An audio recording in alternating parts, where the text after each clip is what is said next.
喺呢兩個武器之內。好快。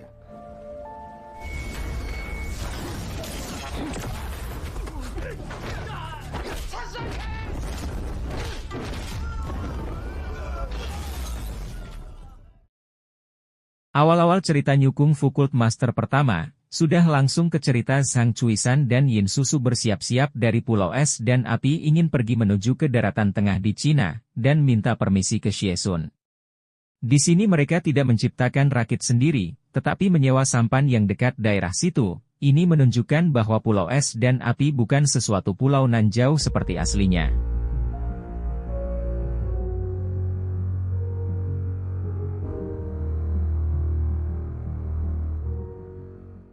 Di perahu atau sampan, juga ada penumpang lain, yaitu seorang murid wanita dari Partai Emei dan anak perempuannya yang kecil bernama Yao Ziruo.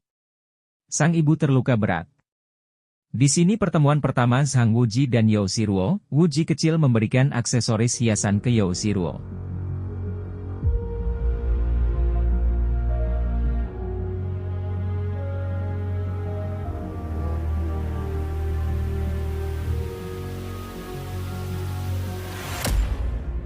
Setelah sampai ke daratan tengah, mereka berpisah. Ternyata Yao Ziruo dan ibunya sudah ditunggu oleh para murid-murid Emei beserta sang ketua Miejue Shitai. Sang guru mengambil paksa Yao Ziruo dan membunuh ibunya karena telah melanggar peraturan Emei.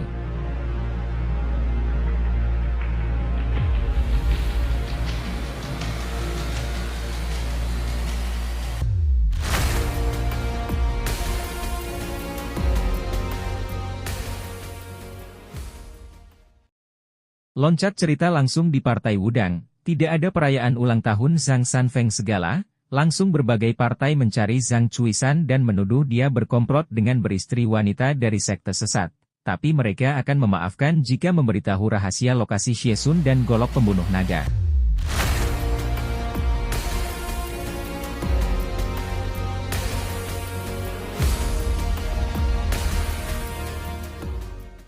Di sini Zhang Sanfeng berani menentang semua partai-partai yang hadir jika mereka terus memaksa. Zhang Sanfeng juga menggertak, dan membuat takut semuanya.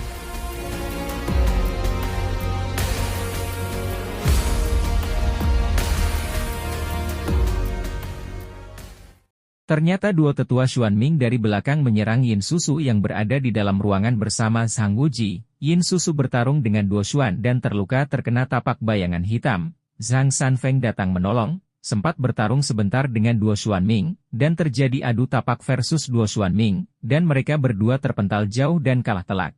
Racun es atau yin dari tapak bayangan hitam tidak berefek sama sekali pada Zhang Sanfeng.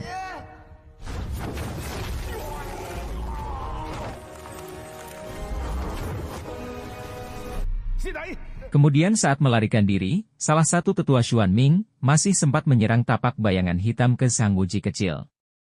Zhang Sanfeng kemudian mengalirkan tenaga dalam ke Wuji yang terluka parah agar menyelamatkan nyawanya. Selama masa mengalirkan tenaga dalam, Zhang Chuisan memberanikan diri melawan semua partai-partai yang hadir seorang diri, mengatakan bahwa ini adalah masalah dia pribadi, jadi saudara seperguruan lainnya tidak perlu ikut campur. Dan akhirnya Zhang Chuisan seorang diri dikeroyok.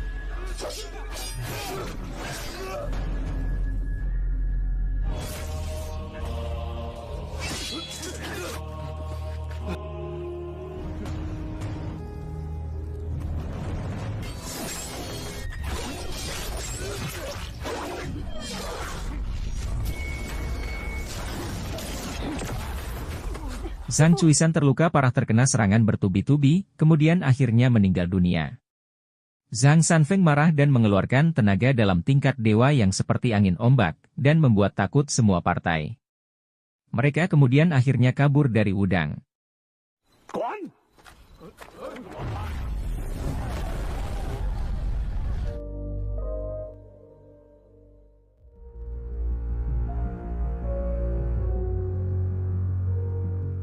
Selama di Wudang dalam proses penyembuhan, Zhang Wuji kecil pas jalan-jalan ke perpustakaan Wudang, menemukan sebuah kitab sutra. Dan Wuji berpikir ada peraturan Wudang itu bahwa seorang murid Wudang tidak boleh mempelajari kitab ini, tapi dia bukan murid Wudang. sehingga kemudian dia mengambil kitab sutra itu tanpa izin siapapun. Kemudian pas jam makan siang, Wu Ji dibully oleh para murid-murid Wudang, bahkan dianiaya dan dipukul. Wu Ji yang tidak tahan kemudian menyerang balik semua murid-murid Wudang dengan tenaga dalam super besar dan ilmu tinju 7 luka ajaran ayah angkatnya Xie Sun. Sekali tinju, semua belasan murid Wudang berterbangan.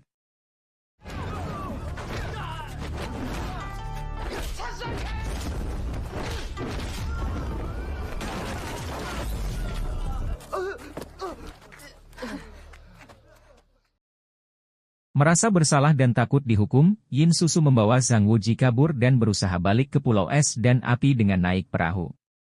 Kemudian Yin Susu meninggal dunia karena luka tapak bayangan hitam yang tidak bisa disembuhkan.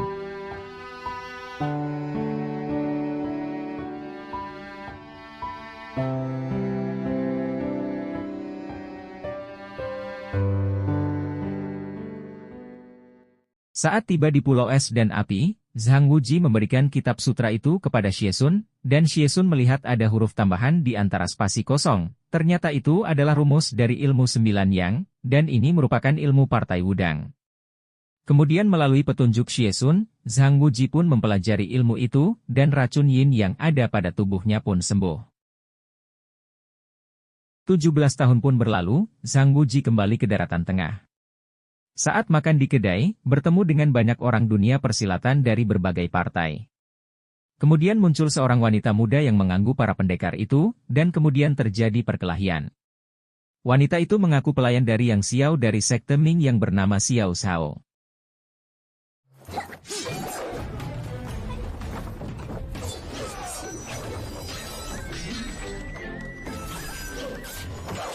Kemudian Sang Wuji menyelamatkan Xiao Shao dan kabur bersama. Meskipun Xiao Shao sebagai pelayan Yang Xiao, tetapi tidak dibelenggu ataupun ditahan, tetapi bebas berkeliaran di luar, dan Xiao Shao sendiri pun sangat pro terhadap tuannya.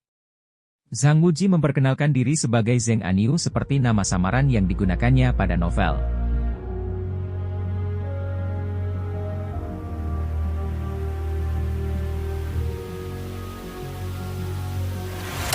Mereka berdua melihat ada pendekar asing muncul, kemudian membuntuti mereka, sampai pada suatu kediaman dan mencuri dengar percakapan antara Zhao Min dan Cheng Kun.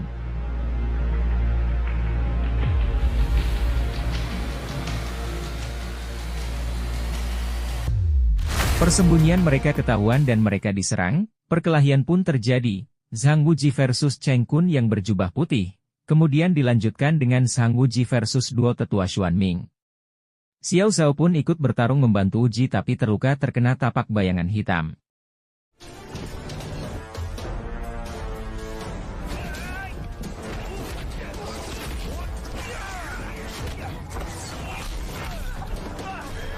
Terjadi adu tapak duo Xuan Ming versus Zhang Wuji, tapi Wuji bisa berhasil menetralkan racun es atau yin dari tapak bayangan hitam dengan mudah yang membuat terkejut semua orang di sana. Wuji mengambil inisiatif menyerang Zhao Min secara mendadak dan menyanderanya. Kemudian kabur membawa Xiao Zhao yang terluka berat karena racun.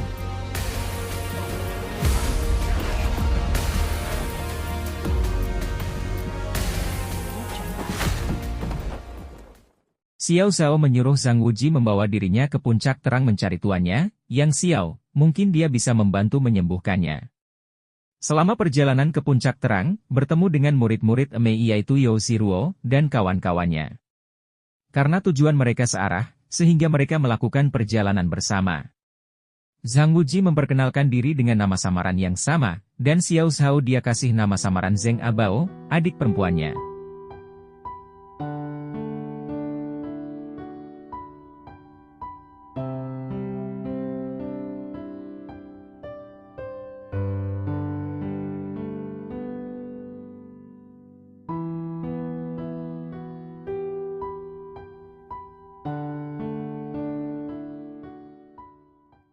Setelah mereka tiba, Yao Ziruo bertemu dan berkumpul dengan sang guru Miejue Shitai, muncul si kelelawar hijau yang menculik Yao Ziruo dengan terbang, tetapi digagalkan oleh Zhang Wuji.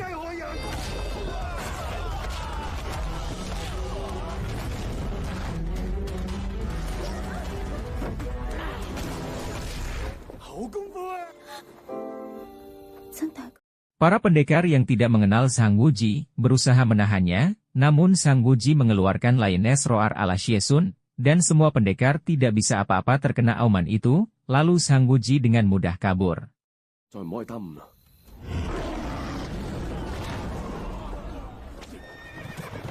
Kemudian langsung ke skene sekte Ming di puncak terang, si Raja Elang Alis Putih Yin Tianzeng yang berdiskusi dengan Yang Xiao dan Wei Xia soal persiapan menahan serangan aliansi 6 partai lulus.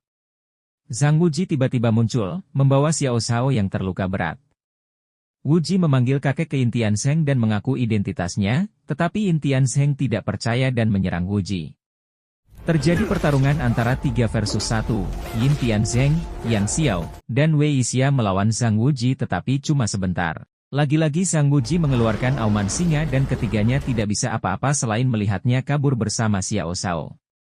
Xiao Shao kemudian mengajak Sang Wuji lari ke ruangan rahasia sekte Ming, karena anggota sekte Ming tidak boleh masuk ke situ, sehingga ketiganya melepaskannya, dan menunggu di luar.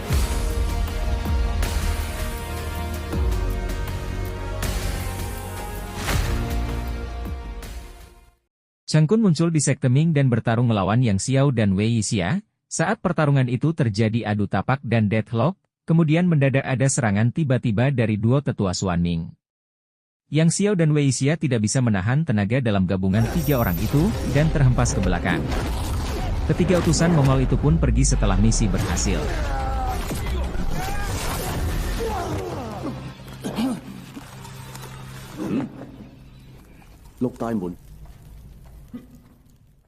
Kemudian singkat cerita, Zhang Wuji mempelajari ilmu memindahkan langit dan bumi, dan dengan ilmu itu akhirnya berhasil menyembuhkan Xiao Shao dari racun tapak bayangan hitam.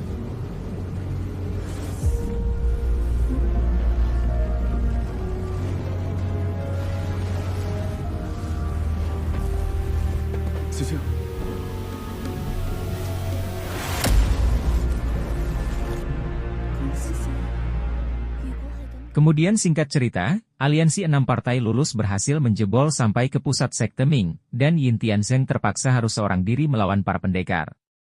Namun Yin Tianzeng tidak kelihatan begitu perkasa dan pertarungan pun singkat.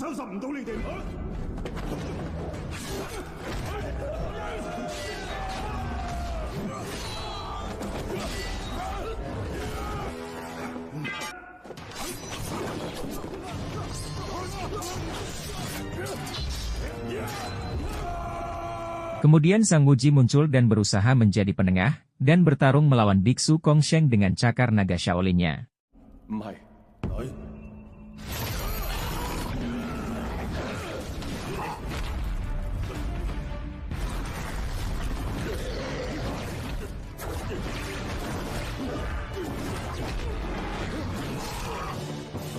Setelah menang melawan Kongsheng, Sang Wuji melawan Miejue Shitai yang bersenjatakan pedang langit. Namun Wuji tidak menggunakan pedang pelangi tetapi menggunakan salah satu murid wanita Mei sebagai senjata.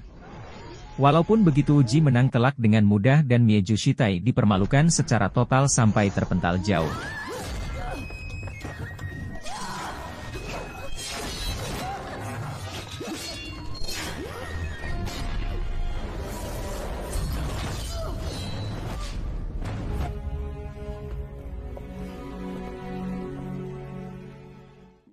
Kemudian Sang Wuji diangkat menjadi ketua sekte Ming. Karena mendengar kabar salah satu murid Wudang terluka berat, Sang Wuji bersama dengan 3 orang sekte Ming, pergi turun gunung untuk mengecek si murid Wudang.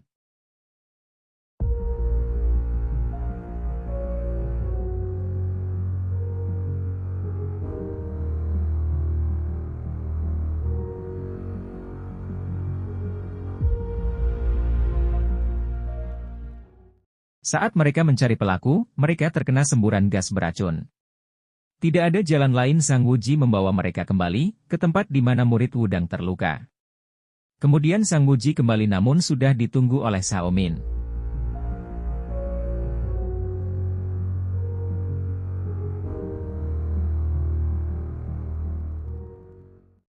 Sang Wuji dan Xiao Min terjatuh di lubang perangkap. Sang Wuji memutarbalikkan dan melempar-lempar tubuh Xiao Min ke udara dengan tenaga dalam.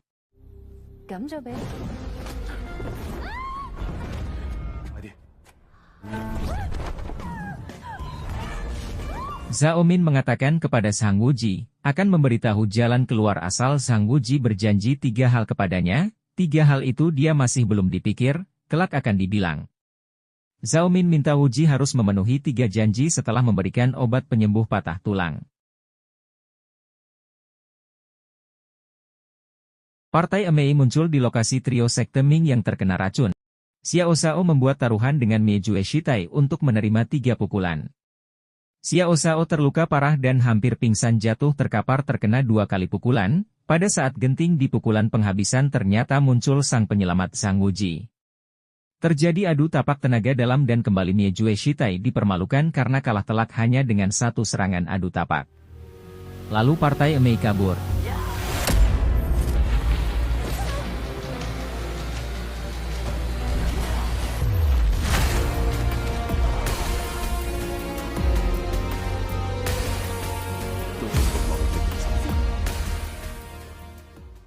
Sekte Ming kembali turun gunung dan ke Shaolin, terlihat banyak mayat murid biksu Shaolin bertumpuk. Kemudian masuk ke skene partai Wudang, biksu Kongxiang yang merupakan mata-mata Mongol pura-pura melapor ke Sang Sanfeng dan menyerang dadakan. Lalu Sang Sanfeng berhasil menangkis serangan itu dan tidak terluka. Kemudian masuk Song Qingshu, anak dari salah satu 7 murid Wudang, membunuh biksu Shaolin palsu itu dengan sebuah tusukan pedang.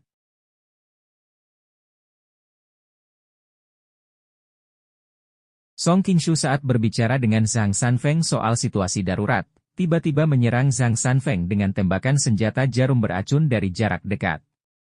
Zhang Sanfeng yang tidak antisipasi terkena jarum itu dan terluka.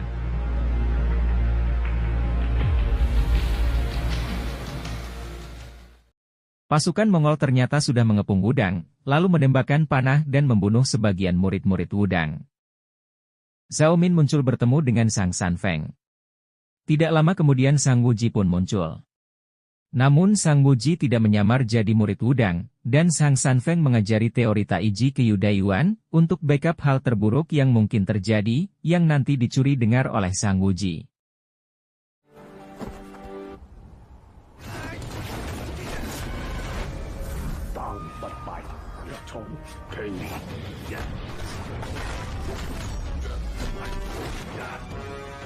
Zhang Wuji bertarung menggunakan ilmu Tai Chi. Zhang Sanfeng tidak ada waktu untuk mengajari Wuji, jadi dia mengajarinya saat Wuji lagi bertarung.